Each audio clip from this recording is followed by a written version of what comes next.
Hi అండి, welcome to channel. నేనండి మీ దుర్గా భవానిని. ఇక చూసారా, ఇది ఏంటనుకుంటున్నారు? పనగంటి కూర. పనగంటి కూర అండి. ఇది కంటి చూపుకి చాలా మెరుగైనదండి. చాలా మంచి విటమిన్లు ఉంటాయండి దీంట్లో. చక్కగా ఇదిగో చూడండి, నేను పనగంటి కూర ఎలా బాగా చేస్తున్నానో చూడండి. ఇప్పుడు నైట్ వచ్చి 9:30 అవుతుందండి.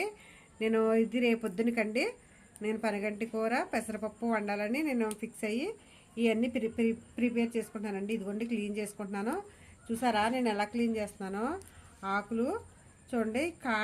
ఇది కాడ కొంచెం గట్టిగా ఉంటుందండి. కాడతో వేసుకోకూడదండి. చూడండి, కాడ మనం ఒలిచేస్తున్నాను.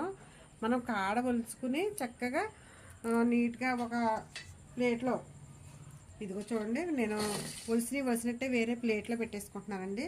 మనం ఇప్పుడు క్లీన్ చేసేసుకుని ఉంచుకున్నాం అనుకోండి, రేపు మార్నింగ్ కల్లా ఈజీగా ఉంటుంది. పిల్లల క్యారేజీలు గట్రా ఈజీగా ఉంటుందండి.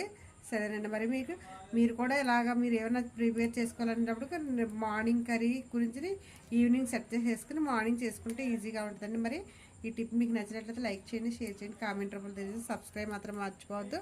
మరి ముఖ్యంగా పనమగంటి కూర ఎలా శుభ్రం చేస్తున్నాం అన్నదే చూడండి. Okay, bye.